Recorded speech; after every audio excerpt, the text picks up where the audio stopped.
Hello, hello, hello, and welcome to More Than Money, a podcast where we have nuanced conversations about money, business, and life, where we take the time to explore the human side of money because success with money is never just about the numbers. I'm your host, Jacquette Timmons, and whether this is your very first episode or one of many, I'm really glad you've chosen to spend some time with me today. And again, as you know or might know, it's usually just me on the mic. But over the next few episodes, I am joined by some incredible guests, each helping us to see the connections between our everyday choices, our habits, and the results that they create. And today we're talking about movement and how redefining what quote unquote exercise means, how that can transform not just your health, but also how you relate to money and life too. And my guest for this conversation is Janet Omstead. She is a board certified behavior change health coach, a keynote speaker, and the author of the playbook, How to Get in the Habit of Good Health. What a great title, right? And she believes that movement really should feel like play and not punishment, and that small, consistent actions matter far more than all or nothing resolutions. In this conversation, we explore what it means to build habits through joy and curiosity rather than guilt and grind. And you will hear how Janet's approach to fitness mirrors what I often talk about when it comes to money: tracking instead of judging, progress over perfection, and the freedom that comes from simply paying attention. So, if you've ever struggled to find time for exercise, for self care, or even for your finances, this conversation will help you to reframe what success looks like, one small, playful step at a time. Enjoy.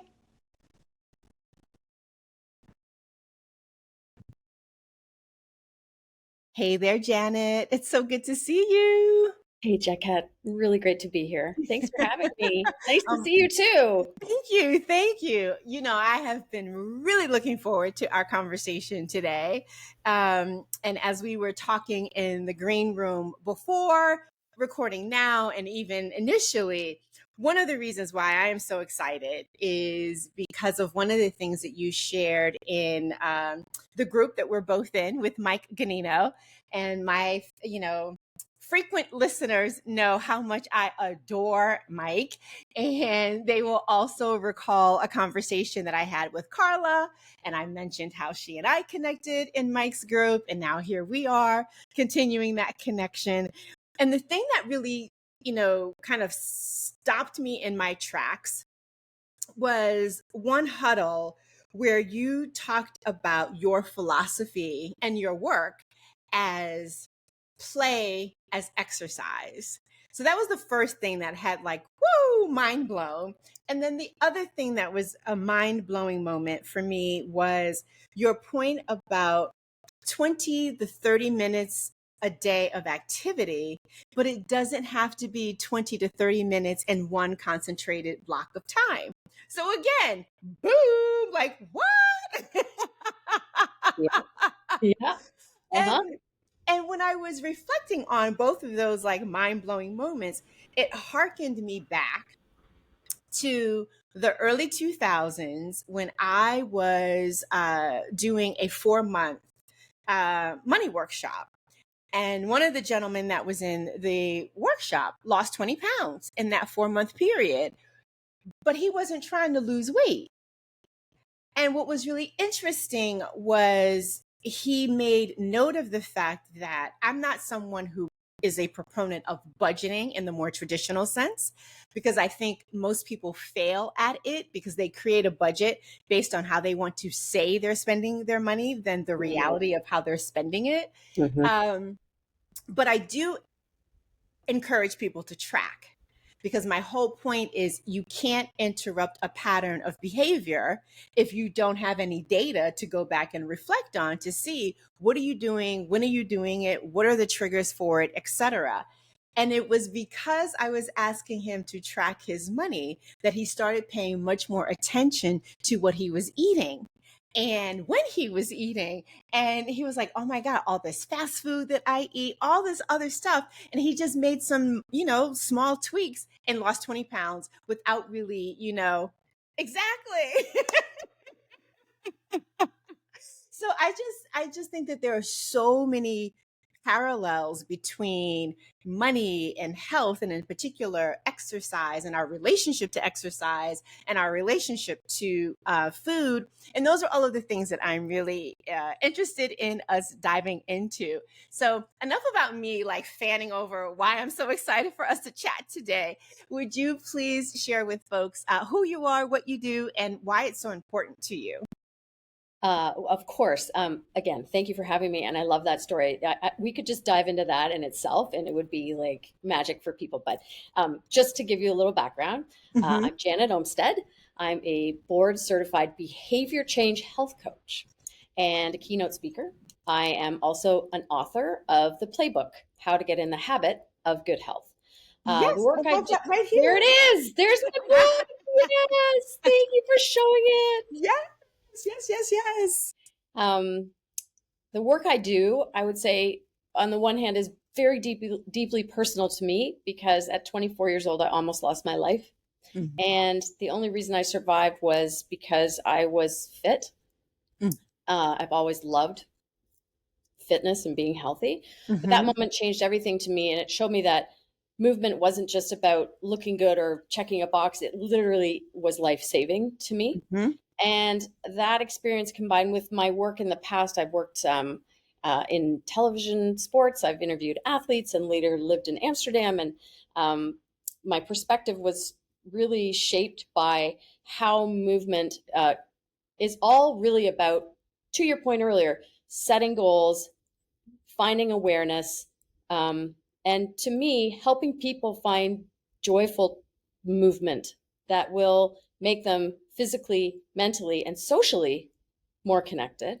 mhm. And now my mission is to help people, well, especially women over 50, rediscover that spark, to shift from seeing health as a chore to seeing it as freedom, money, freedom. Freedom. Yep. And because when movement feels like play, then it's not something you have to do, it's something you get to do.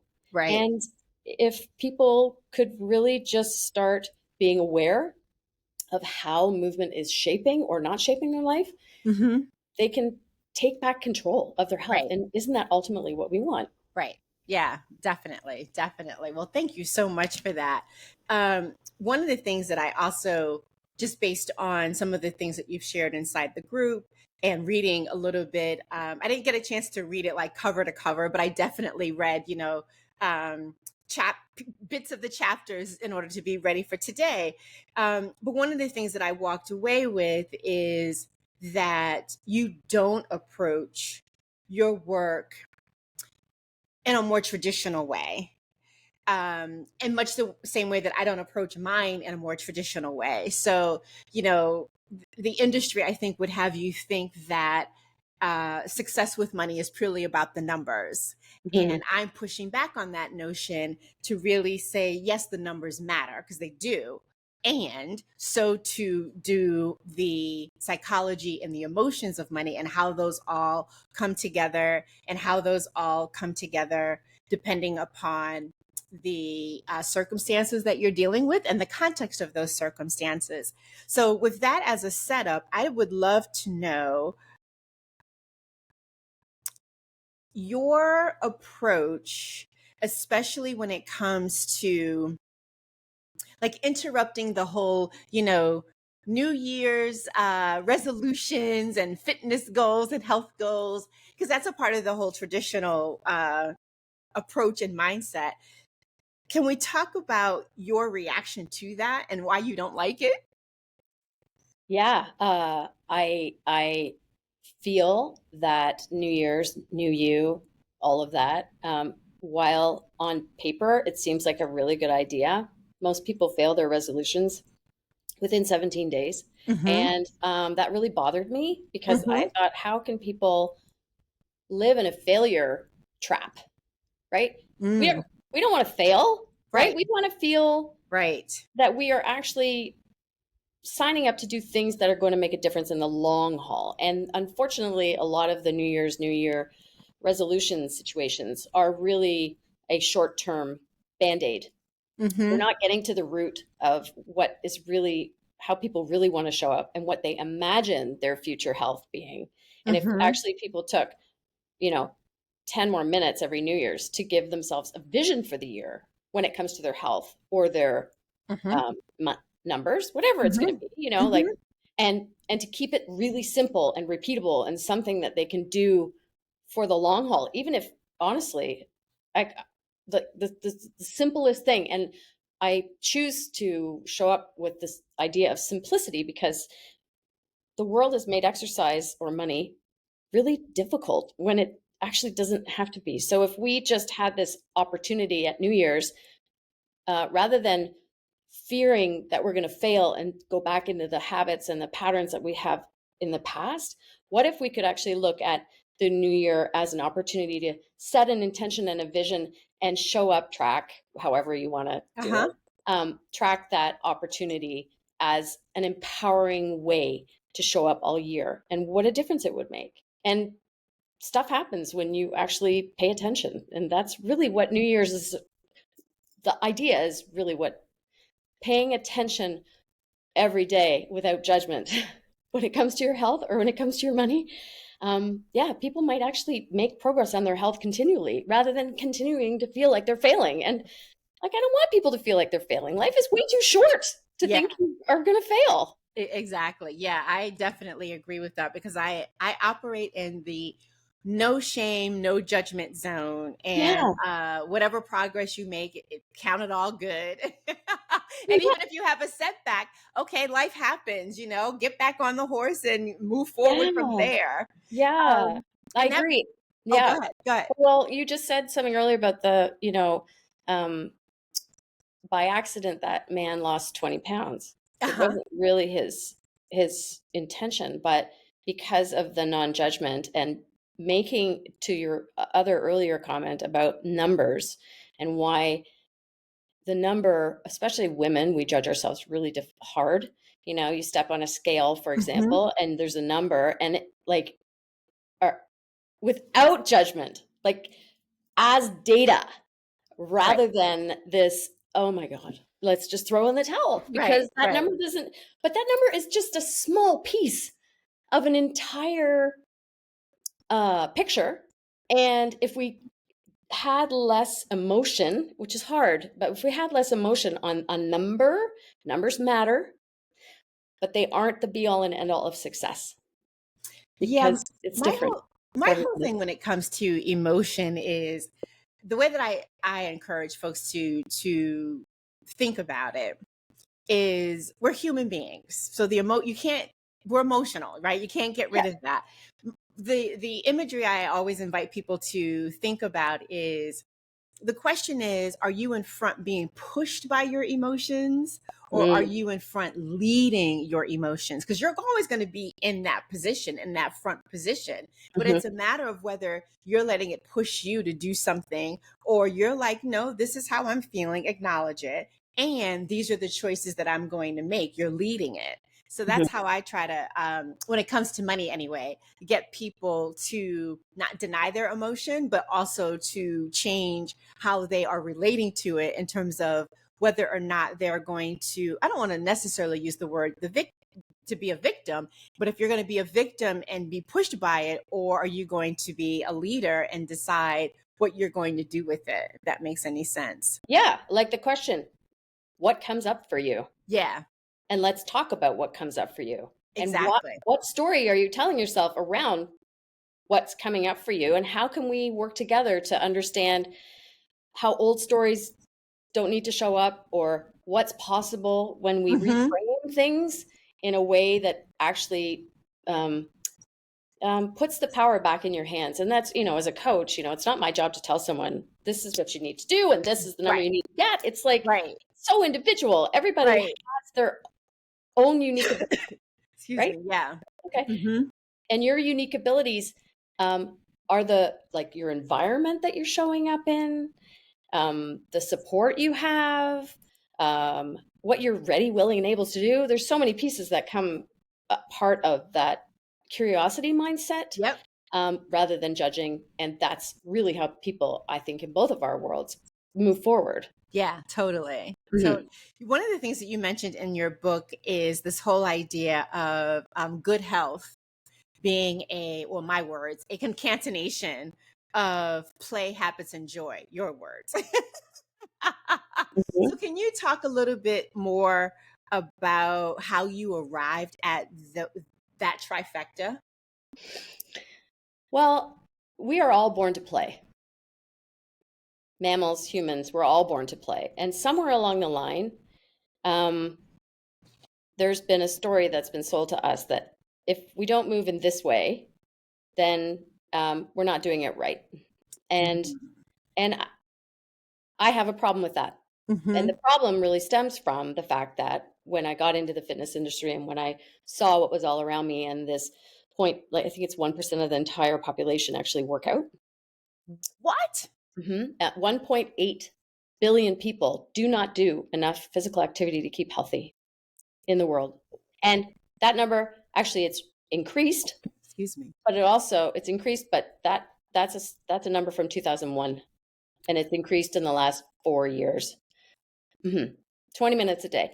And I think you pointed this out earlier. It doesn't have to be done all at once. Right. So um, that sucks the joy right out of things. It's like, wait a Yeah, minute. There's all these people that aren't doing enough, like 1.8 billion on the planet.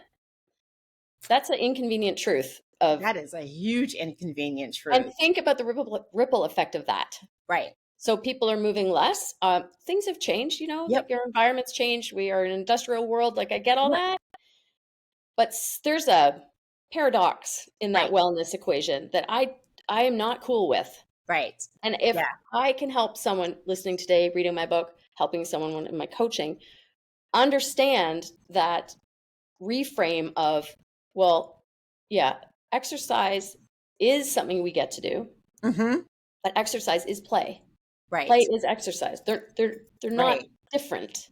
It helps people show up with a totally different lens and understand perhaps what's possible. And therefore, when you move more, you feel better, you eat better, you sleep better. It is the keystone habit to better health and therefore joy. Yes. Because once you're moving more, it's like, oh my gosh, my brain feels better. Oh, Yeah. I'm sleeping better. Oh, Yeah. maybe I'll have an apple instead of a bag of chips, or maybe I'll have both and just see how that feels. Like without judgment. Right. So there's this Right. whole positive spiral opportunity when Right. we reframe exercise as play and give people the power to choose a way to move that makes sense to them. Mm-hmm. Yes, there are guidelines, Jessica. There Right. are, like the World Health Organization, having 20 minutes a day or 150 minutes a week of cardiovascular for your health, Mm-hmm. 2 times a week, if you have the time to do some muscle building, endurance Mm-hmm. for your muscles, and stretching. Like Mm-hmm. the formula is there, but Right. people hear 150 minutes are like, oh, I am out. Who has time for Right. that? Right. Exactly. Mhm. Exactly. It was interesting. I was also, I did a little sleuthing and checked out a few of the podcasts where you were a guest. And so I can't remember, forgive me, I cannot remember this particular podcast where you were a guest, but you had a really interesting comment around the difference between time and energy. Mm. And I would love, and I think it was in the context of you even sharing some of these stats that you just shared about the World Health Organization. I'd love for you to dive in a little bit more about that. What's the difference between time and energy, and how does it influence someone's exercise or play habits? Mm.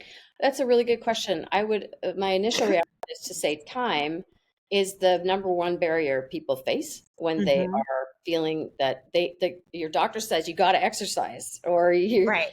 like, and people are burnt out, stressed out. Like, how am I going to find the time? And the interesting thing is when you do find the time, even if it's 5 minutes at a time to make up the 20 minutes a day, um, that creates energy.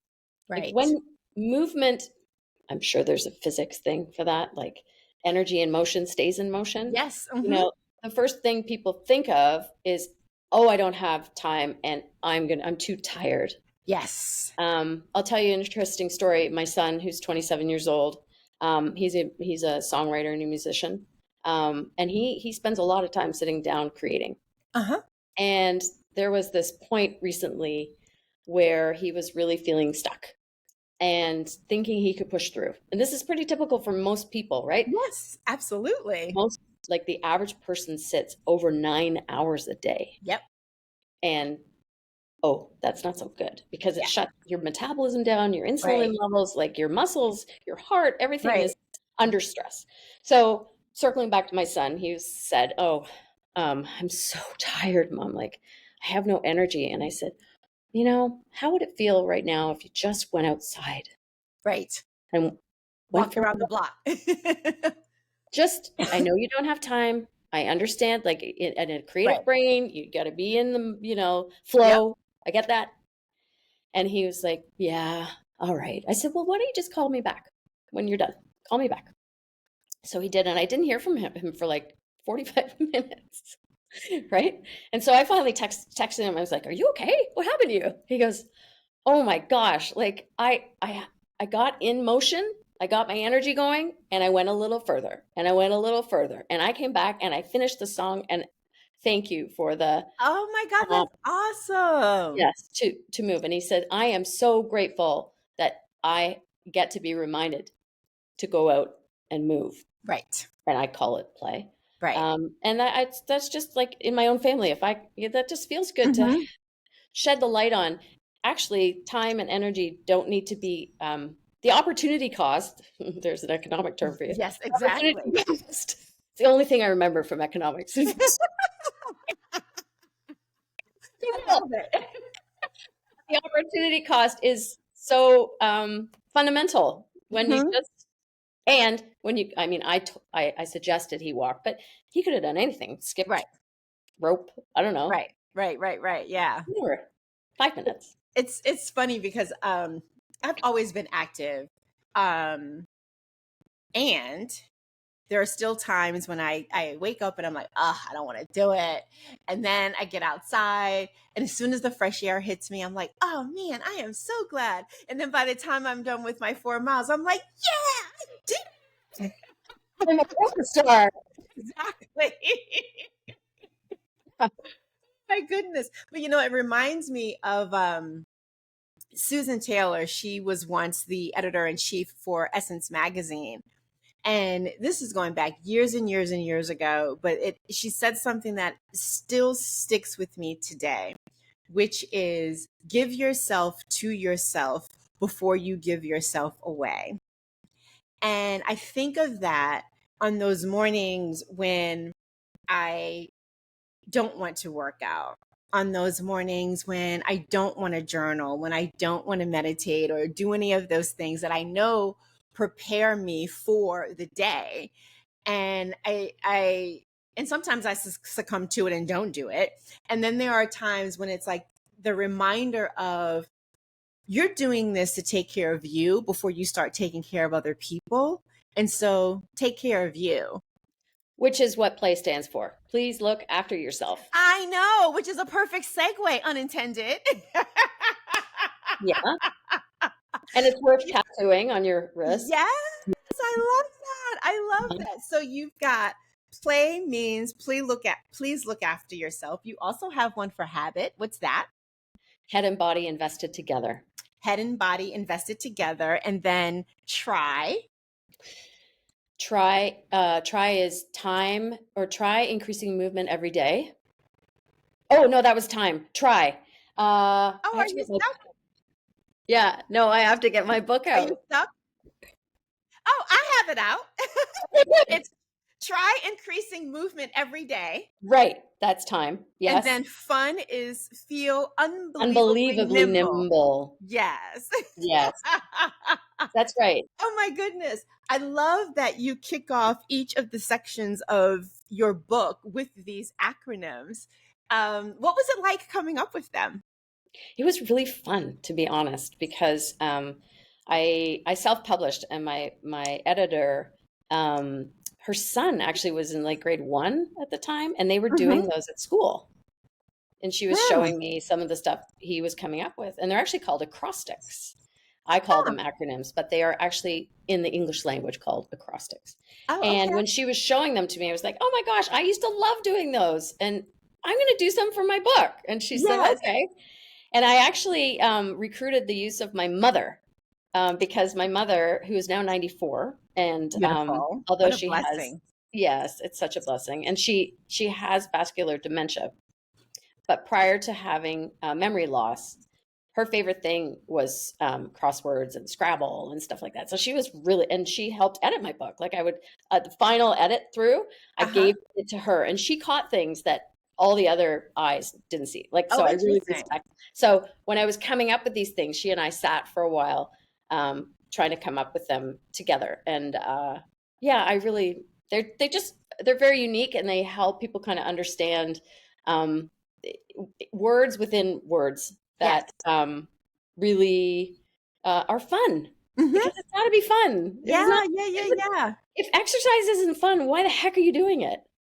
Yeah, it's interesting because I think the whole spirit of what I've picked up from, quickly reading through is that energy of, as you said at the top of our time together, don't have it be a chore because you don't like doing chores. Have it be something that you embrace, that you want to do. And so that free spirit, that, like, I'm looking forward to doing it kind of energy Yeah. definitely comes through. And I definitely think that it is present when we think about play as being, please look after yourself. I don't know. I just love it. I Thank you. just love it. Well, Um, can I just say something about something you said earlier? yeah, sure. When you're lying in bed and you're thinking, "Oh my gosh, I know I have to work out," versus, I get to, but like finding the time in your day. I have something that I use with clients that they really like, Mm, when they're thinking of committing to moving more, and what way works for them. hmm. I call it the BAM, and you can go beep when I say it's your bare. A minimum. Thank you. That's in the book, I think. Or did you Yes, say it that is. on the podcast? No, Okay. no, it's in the book. Okay. Yeah, I yeah, learned it yeah. in my all my coaching work. Yeah, yeah, yeah. But that is the least amount you are willing to commit to. Right. Or I also use, another thing I learned was tada, your tada list, but Uh-huh. rather than having a to-do list, make Yes. it your tada list. Ah, So I did a minute of walking down the street, tada, like, right. or I succeeded in that because I gave myself a minute. That's the thing Yes. about habits, right? Like compound interest. Yep. You are stacking the repeatable, sustainable action Hmm. in a way that works for you over and over. And Yep. then after a week, you might be like, "Ooh, I think I could do two Right. minutes." And then, Right. work up to 20 Right. minutes, or work Yeah. up to increasing the amount in your bank account. Yep. Those things, they're very, very parallel. Yeah.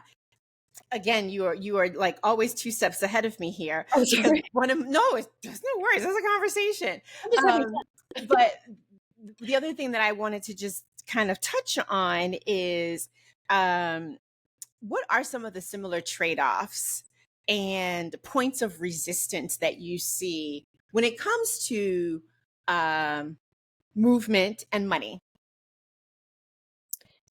Well, maybe that, just like financial investments grow, your health investments compound over time. Hmm. That's very similar.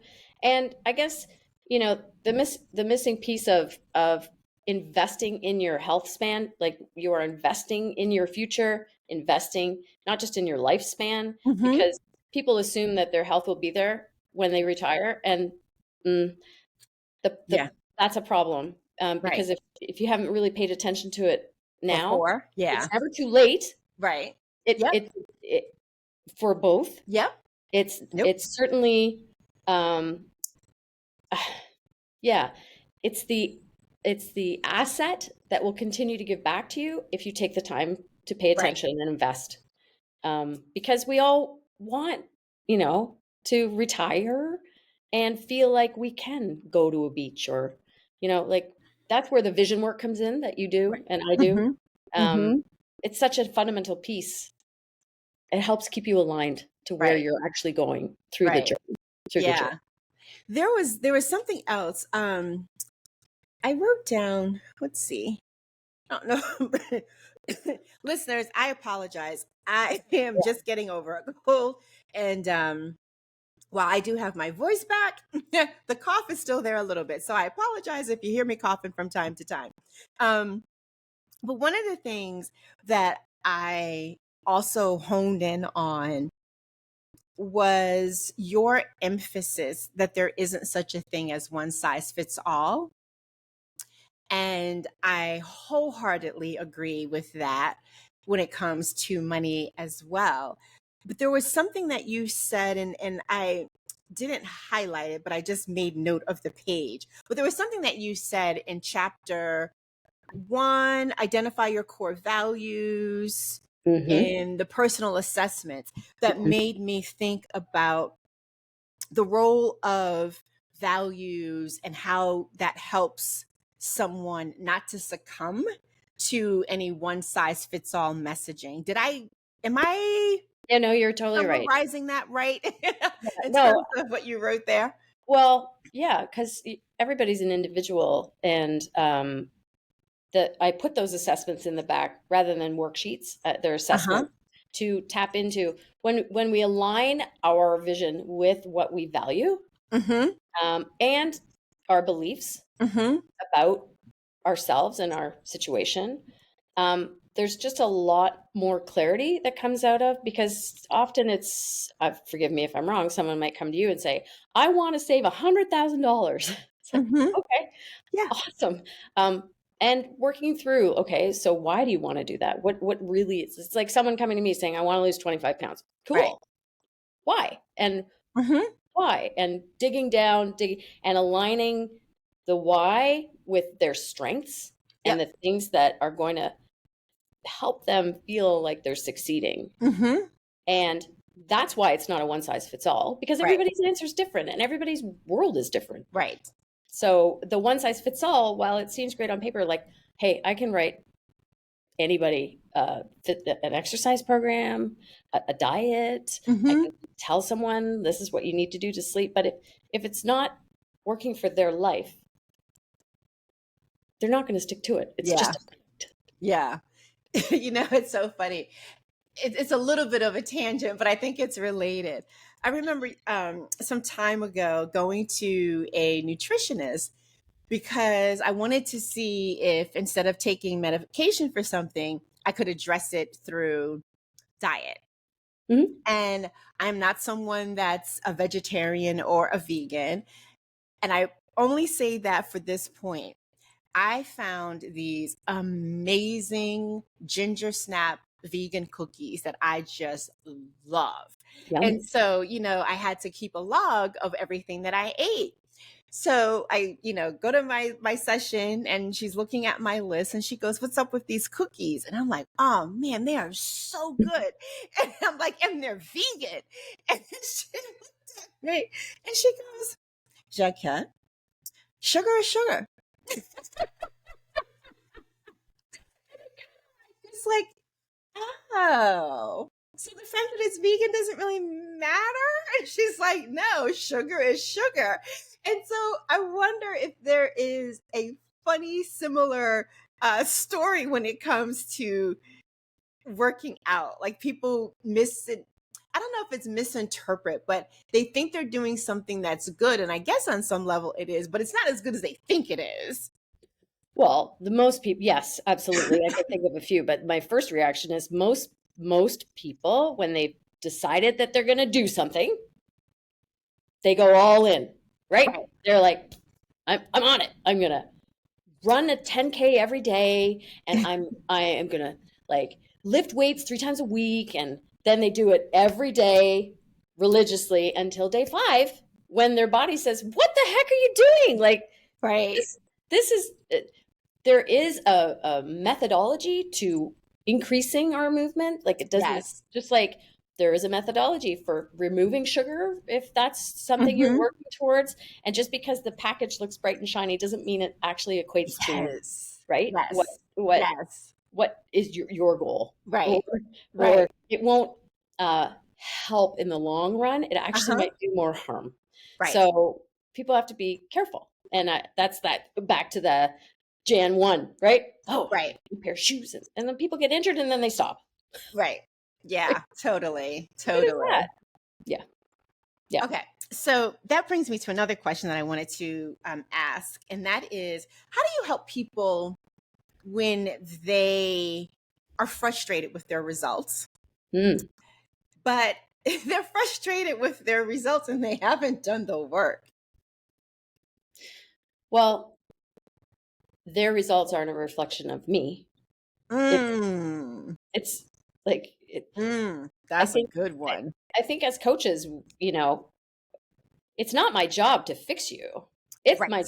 It's my job to help you put in place those things that you said you want to work towards, Yep. and be okay with you if you're not getting the results. Well, what's really going on? Let's dig a Right. little deeper, because Right. there's a lot that goes on in people's world, right? And in their Mm-hmm. brain, and Mm-hmm. support from their families, or like there's a lot more that goes into change, because change Mm-hmm. is, let's just talk for a minute about Yeah. change is hard. Yes. And changing to thrive, or changing to build your bank account, Yep. um, it takes real effort, but it Mm-hmm. also takes forgiveness on your own part. Mm. And as a coach, Mm-hmm. my role is not to shame you or tell you, "Oh, what are Right. you doing?" Like, ugh. Right. Like Mm-hmm. that's not my job. My job is Right. to be curious and walk alongside someone as they are trying to change. Right. So if people understand that I'm on their team, Yes. Right. and what you're doing does not affect my result, it's just, am I using the right tools in my toolbox to help you see things differently? Right. Because I have lots of assessments, lots of tools to help people when they're stuck, Mm-hmm. or when they're curious about some nutrition information or sleep Right. information. Like, I got the tools. Right. 9 times out of 10, people solve their own problems when they just start talking about what's really going on. Right. Don't Right. you find that? Yeah, I do. Well, so the short answer is yes, I do.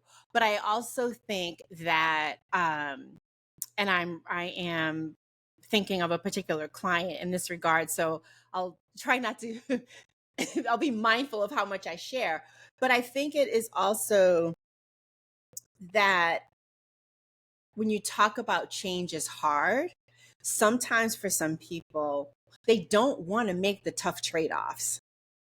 And, I can't do that for you. You can't do that for them. Here are the options that are ahead of you. I can tell you which one I think is a better one for you, but you ultimately have to be the one to make that choice. And so I think that um, sometimes the barrier is people don't want to make the hard choice, Yeah. Or they get a wake up call. or they get a wake up call. And the wake up call could be, okay, your house is being mortgaged in your Right, case, or you have to lose 50 pounds because your insulin, your like right, pick something, right. or you have we're doing tests for a disease, or all of a Yep. sudden, those are often Yep. the catalyst for people to go, holy, I, Crap. I yeah, Yeah. life throws you a curveball. Change is a pretty quick decision. Right. Exactly. Yeah. If you're sometimes, I mean, in the trans theoretical model of change, which is one of the models that I Hmm. used with in my Hmm. education and how I help people, there's a lot of pre-contemplation that goes on for some people, and Hmm. they stay in pre-contemplation for years. Right. And then contemplation is like, maybe in the next 6 months. Right. And then the system, it's when you're willing to change right now, Right. that's when real change can Right. happen. Right. That's when the magic can really begin to unlock or come out of the box, if you I'll will. I'll give you a perfect example. Mhm. I have had concerned parents come to me. I'm worried about my child. They are XYZ happening in their world. Mhm. Um, can you help me? Can you help them? And 9 times out of 10, if it's the right fit, I can. But usually my question is, do they want to change? Right. And if they say, well, I'm not sure, I said, well, I'm happy to have a conversation. Like I can tell by a conversation, probably like you can, if someone's really ready, Yep. willing, and able to change. The trifecta has to be there. Right. Right. And if it's not, I have resources to help people with that, right? I'm happy to Mhm. give out resources. And when Mhm. they are ready to actually take the change, Right. come back, Yeah. right? Try this for a while, and when you're really ready, come back Right. because there's we're here to help people, Right. but Yeah, I'm not here totally. to change somebody. Yeah. That has to come from them. So I want to do two things. I want to share a quote from your book that you have on page 6 from John Maxwell, and then I would love for you to dive into the trifecta of change. But you say here, well, you're quoting him. You will never change your life until you change something you do daily. The secret of your success is found in your daily routine, and I am emphasizing daily because I just think it is so. It does two things.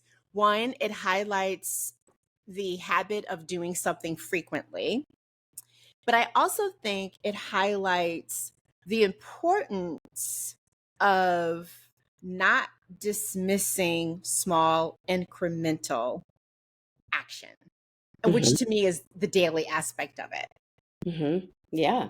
When money or health, for sure, Hmm. they're exactly the same. Yeah. You know, um, even if it's the compound effects, like $1 over time by Yeah. dollars, or Hmm. 1 apple every day is Yeah. compounded over Yeah. time. Is actually going to make a difference to your health if it's Exactly. something that you like.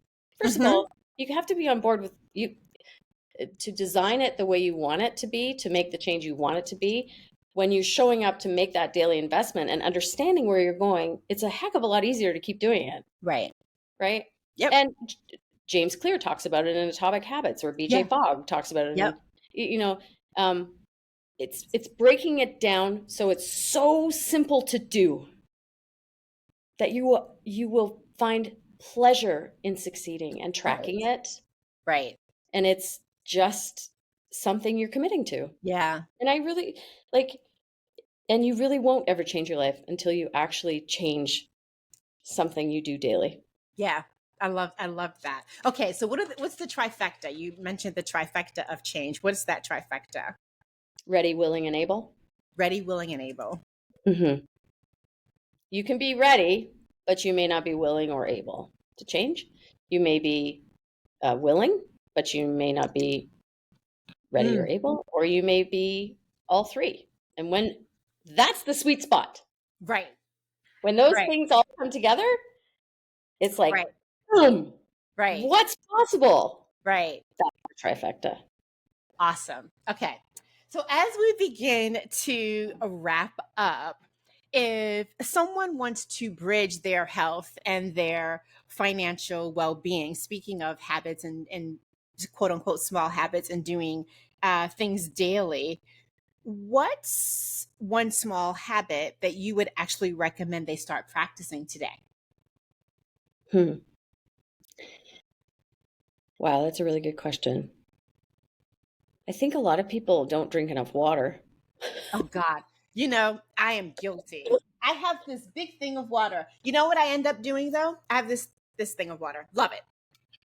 Okay. Problem is I can get so singular focused and I'm working away, or I'm on call after call after call that I will forget to drink throughout that process. And Hmm. so I end up drinking it all, but it's like and loading it. I'm drinking 2 of these at the end of the day, as opposed to taking little sips throughout the day, which would make more sense. Yep, I I feel do. like you are tapping me on my shoulder and saying, girl, drink the water. Well, I mean, okay, this is a perfect example of how you can set your environment up to help you, Okay. right? So, could you, Jacket, put a glass of water by your bed and before your feet touch the ground in the morning, could you drink it? Oh, yeah. Yeah. Could you, every time you go pee, Mm-hmm. Drink take a some drink of water. water? Yeah. Yeah. Okay. Yeah. The misnomer about, yes, congrats on having the bucket and doing all that. That's awesome. The issue with chugging it, like backloading it after you eat, is you flush all the nutrients out of your stomach. So Oh, interesting. yeah, so if you like by the end of the day, if you still have a whole thing and you're like, okay, here I go, after you had dinner or something, right, peeing. So funny. Okay. You called Oh, me out. are you in your car? Do you have a water bottle in your car? Every time you go for a walk, could you take some water? When you come home, stack it. That's a really Right. big piece of my Well, yeah, work. James Clear always talks about that Stack too, it onto right? something you Stacking your already do. habits. I Yeah. mean, it could be, you don't have time to go gym. Can you do 10 squats after you go pee every day? Right. Then Right. you've done, if you go pee 5 times, that's 50 squats, Yeah. right? Yeah, Um, totally. if you have your phone in your bedroom, could you leave it on the other counter, Yeah. just to change your sleep environment? Hmm. I got billions of these Right. in my head, but hopefully that answers your question. No, it totally does. It totally does.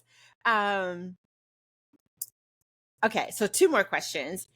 Where can people purchase your book, The Playbook? And for those of you that are not watching this on YouTube and you're listening to this in the podcast feed, one of the things that I love about it is, one, it's just a really bright, playful color, and so it invites you to want to like check it out. But it also, I am just tickled pink with the play button. Thank you. Speaks for itself, doesn't it? Yes, it does. Yeah. It really does. So the excuse me. For you. Oh God, thank you. So the full title is The Playbook: How to Get in the Habit of Good Health. And I love the subtitle from the standpoint of emphasizing that it's a habit. Good Okay. health is a habit. Good health is a habit, Good and you health, start wherever you are. right. Use what you have. Do what you can. Arthur Ashe talks that's his quote. Yep. But people can purchase it on my website, Okay. and that's janetomstead.com. No Perfect. L, no H in my last name. Omstead. Janet, like damn it, Janet. janetomstead.com. And there's an icon at the top that says the playbook. Great. We'll make Um, sure to have a link in the show notes for that. it's also recorded. After the pandemic, I recorded it on audio to make it Mm. accessible for more people, but Uh-huh. also because the pandemic was pretty much like the stamp of, okay, this is real life, people. Like, Yep. you're stuck, you can't move, and look what it did to the world, Right. right? It was just proof positive of Yep. how much play can enhance your life, Yeah. obviously, but just moving more and finding ways to move more, even with a restricted environment, can do wonders for your health. Yeah, and I think the other thing that I walked away with, again, from just quickly reading through chunks of it, was as an adult, it is also an exercise in redefining what play looks like. Hmm. Yeah. I mean, why can't you give yourself permission to play? Right.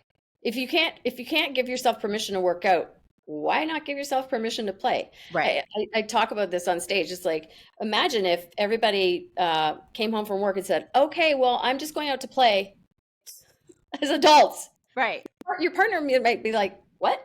Like, What play. sport are you playing? I didn't know this. Yeah. You're gonna play something on the street. Like, Right. yeah, just Yeah. finding more opportunities throughout your day to Hmm. move more and using play as your Yes. excuse makes I it more fun. love it. All right. So, on that note, what's something that you are excited about right now? I'm really excited to, well, meet you and work with Mike Ganino because I'm excited to continue to get on stages and share this message to help people feel empowered by their health rather than defeated. Mm. And I and like you are with money, Hmm. these aren't dirty topics. They Yep. are a way for people to take back control of their health in a way that makes sense to them. I love that. Empowered is greater than feeling defeated. Yeah, Awesome. Awesome. Awesome. Awesome. Well, Janet, we will make sure that there is a link to your website, which will include the link to folks to be able to purchase the book. I just want to thank you for a number of different things. Number one, your flexibility, because again, folks, I was sick, so I had to reschedule the first time or the second time we were going to do this. Um, so thank you for your flexibility. And, just thank you for showing up as you did today and just blessing our audience with a different way of thinking about exercising and what it might open up for them if they really do embrace this idea of exercise as a form of play and how that can just perhaps reshape their relationship with their health, with exercising, with food, with all of the things that are required to look after themselves. I love that. So thank you so much. I really appreciate it. Well, right back at you. Thank you for Thank the you. opportunity to have such an engaging conversation. I love, of course, you can tell I love talking about play, like you like Yes. talking about money. But if one listener out there can actually want to change, Yep. I'm excited for them to see Yeah. what there are no limits. Yes. And the one thing that I love about our work, respectively and collectively, is that it's a multiplier. Right. So Totally. even if we quote unquote just touch one person, touching that one person actually is a multiple. It's multiple. It touches multiple people The because of ripple the folks that the ripple effect, right? Because of all the people that they are impacting. So yay to us! effect. High five! You're hilarious. My goodness. Well, thank you so much again. I really, really appreciate it. Thank you. Thank Okay, you so so don't much. hang up just yet. Hold on one second. Well, that is a wrap for today's episode, folks. And I don't know. I hope that you thought it was a joyful conversation because I certainly did. And Janet reminds us that movement, like money, doesn't have to be complicated or heavy. When we remove the pressure to quote unquote get it right, and instead focus on showing up with curiosity, showing up consistently. And in that spirit of play, we end up creating space for real transformation to unfold. And her philosophy that play is exercise and exercise is play feels especially powerful when we think about how we approach our financial well being. And so, just as 20 minutes of movement doesn't need to happen all at once, progress with money doesn't require massive leaps either. Small, steady actions compound over time, whether it's regarding, playing and exercising or with your money. So, whether your next step is a walk around the block or checking in on your budget, remember it all counts. And if you would like to learn more about Janet and her work, you can visit her website at janetomstead.com, Omstead. And that's also where you can grab her book, The Playbook, How to Get in the Habit of Good Health.